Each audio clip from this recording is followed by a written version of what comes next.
everyone. It is 8 o'clock, 8 p.m., and we are going to go for some halibut. It's not our usual thing, but I'm here with my dive buddy, Kay.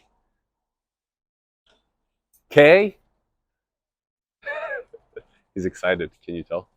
God.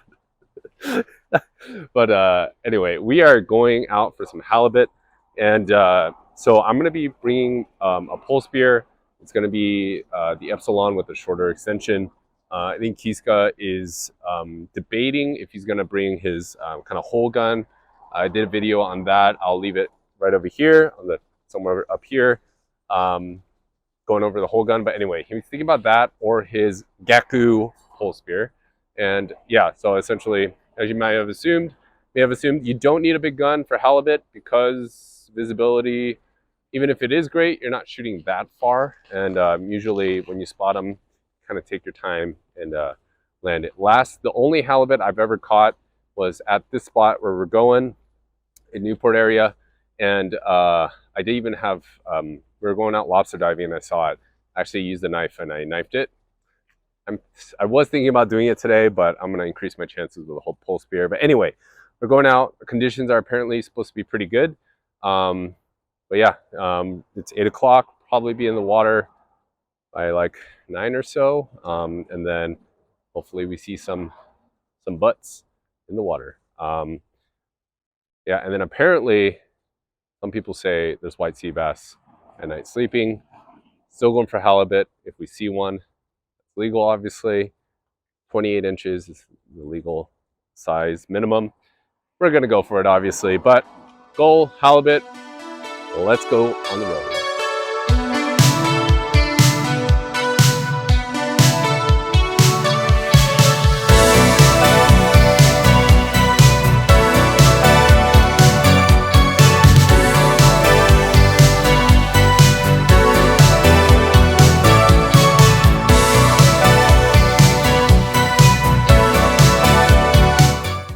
Alrighty, we can't see much, but we're ready to go, suited up. I'm gonna grab our gear, head down, hopefully land a halibut. So here we go, diving into the Newport area.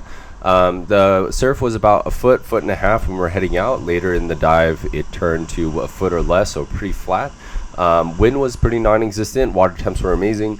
One thing I wanted to call out is that the frequency of the waves hitting the shoreline was pretty frequent, much more than usual. Some people call it surge, but it was churning up the water pretty well, and thus the visibility in some spots were not that great. But when there was visibility, I would say anywhere from 10 to potentially 15, but a murky 15 at that. So heading out, I don't know if you can notice, but Kay, my dive buddy, heading out there, he has his dive beacon on, so that little green light, make sure we see each other at all times. I have mine as well. So let's go, heading in the water on this night dive for some halibut.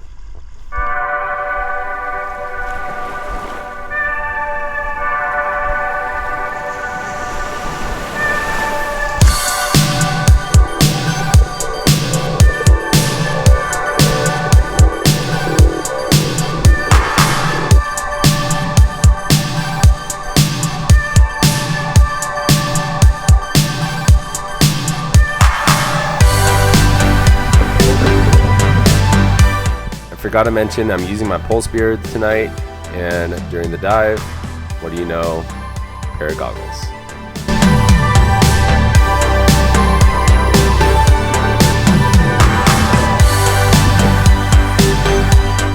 So I use various techniques to look for halibut. I usually just scan from the top and go straight down, but sometimes if the visibility is not great, I'll actually swim to the floor and kind of scan, look for those eyes and that shape.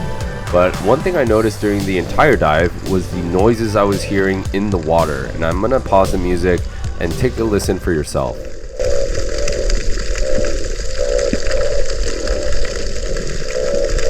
Can you hear it? It's like a consistent croaking noise. Listen again.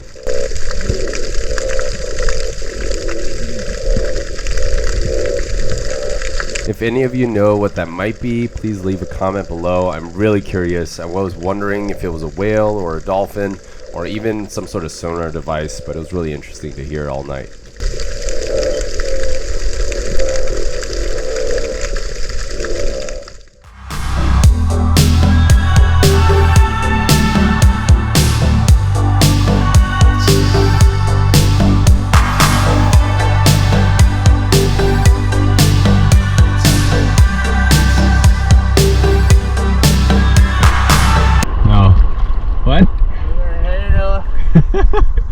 fielder.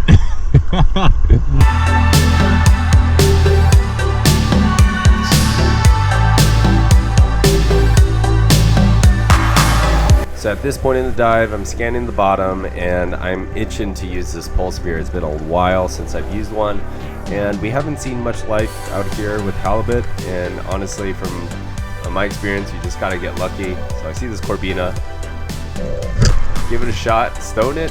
I don't even penetrate it all the way through because it's not that big. But there you go, landed one, accuracy still on point. So if you're ever diving in the shallows, you'll notice these small, shiny, more or less bait fish. They don't usually hang around much structure, but I was really curious, honestly, how they tasted. I was thinking put them over rice, fry them whole, but I ended up getting one.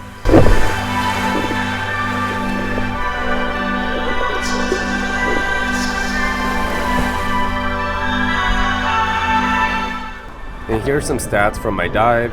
Overall, my strategy is to stay on top and look below. But if you're curious, here you go. This is for halibut diving specifically, so you stay pretty shallow.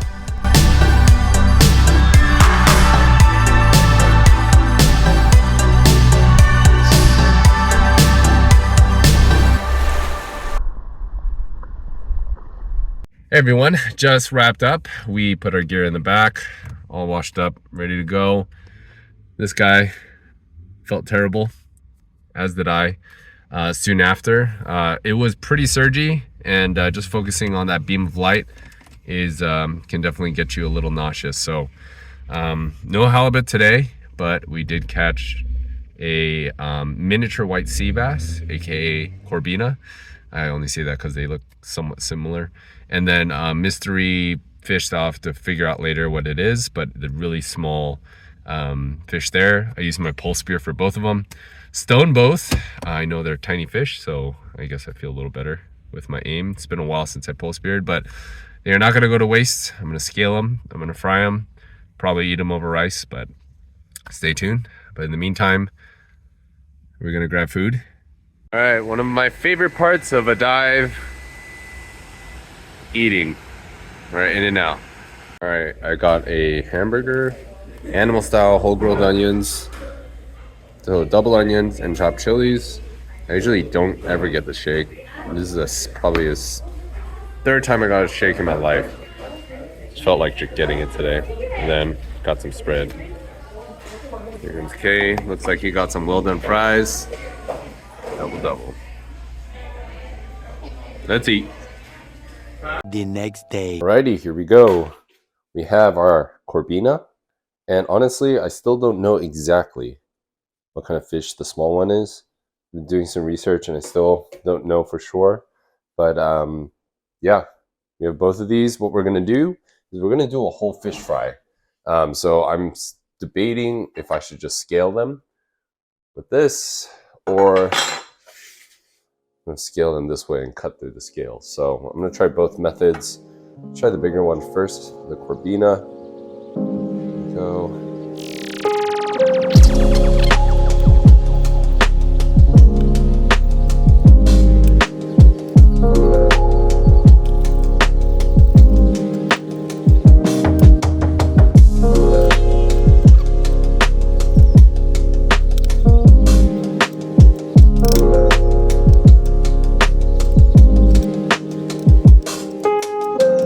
Alrighty, so before we get the pan nice and hot, and I did decide to do a pan fry since these fish are so small. I don't want to use all that oil, but I'm going to cut off the fins.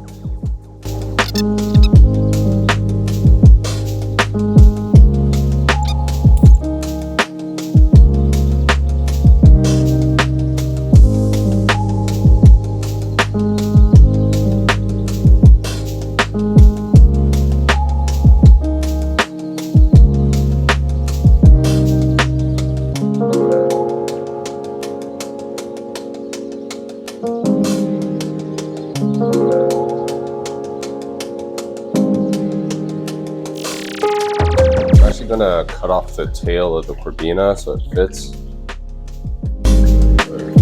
Some of the tail.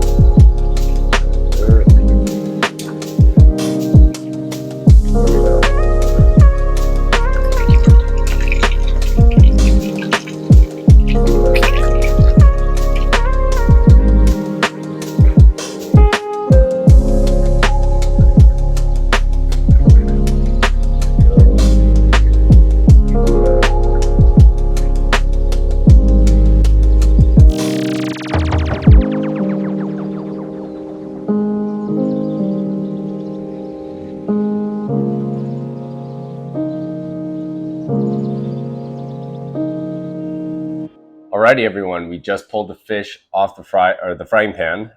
We have our Corbina here and our mystery tiny fish, and then I have a side of kimchi and rice. The idea of spearing these guys was to create something really simple. If you've ever been to like a Korean spicy tofu house, they usually bring you out a tiny fried whole fish with some sides. So that's kind of the idea here. And for those of you that are curious, what that's the soup dish, the spicy tofu soup dish is called sundubu. If you want to try that out, if you haven't, go for it. It's pretty safe. I would, if you're not great with spicy, just ask for the mild, but it's really good. Nevertheless, back to this. We have our Corbina, tiny fish. I have a side of kimchi, and then just rice. So let's dive in. I'm gonna just eat the meat and then give you my impressions. I've had Corbina before, so I have an idea, but the tiny one I have not. So let's dive in. Just the meat, and all I've done for seasoning is salt. That's it.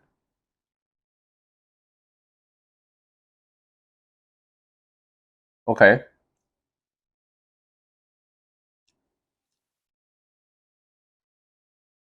First things I noticed is that it doesn't have a fishy flavor, if that makes sense. So if you've had fish before and that kind of lingering fishy flavor that's not that desirable, it definitely doesn't have that. Texture, it's very mushy.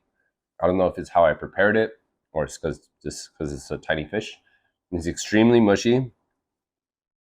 And yeah, not much flavor at all. It just tastes like texture, or it's just texture to me. No, there's not much flavor at all. There's a little bit of fish flavor, but it's really just the texture. Very mushy. Would I spear it again? No. The meat it's fine. Nothing worth writing home about. And all the work, taking it home and all that stuff for this tiny fish, I think I would just let them be and just watch them glisten in the night. But secondly, let's go over to the Corbina. So this guy already looks way flakier than the small one. Just the meat, and again, just salt.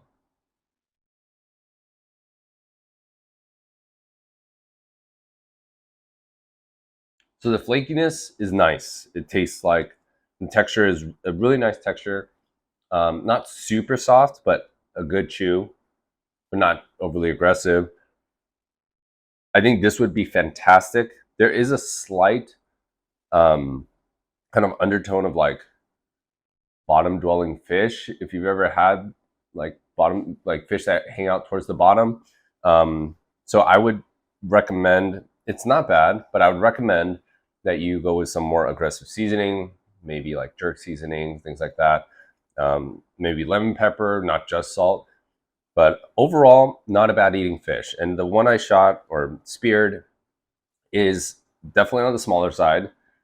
They do get a decent, like a good size where I think it'd be worth spearing if you just wanted a good eating fish. I think Corbina is definitely one of those fish that don't get talked about very much, understandably so, with, I mean, white sea bass, yellowtail, even calico and sheephead. So Corbina is definitely on the bottom end, literally. And it's a good eating fish. It's decent. It's not amazing by any means, but it's a decent and I think a worthwhile fish to spear and eat. So what I'm going to do is get a nice bite here of Corbina on top of my rice. Get some flaky chunks of meat. And then I'm going to add a little bit of kimchi on top and then eat it together with some rice.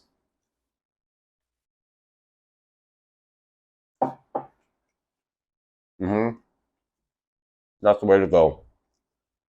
Whether it be kimchi or something to complement that fish. That's it. Corbina, yes. Tiny mystery fish that if you do know the answer to what this fish is, please show me or comment. I've done some research and I still don't know for sure. But yeah, I know this is not a very common fish to spear and eat or that you see online, but it's definitely worthwhile if you see them in the water. There's no minimum size for the Corbina, as far as I can tell. And yeah, hope you enjoyed this video. And I'll see you on the next one.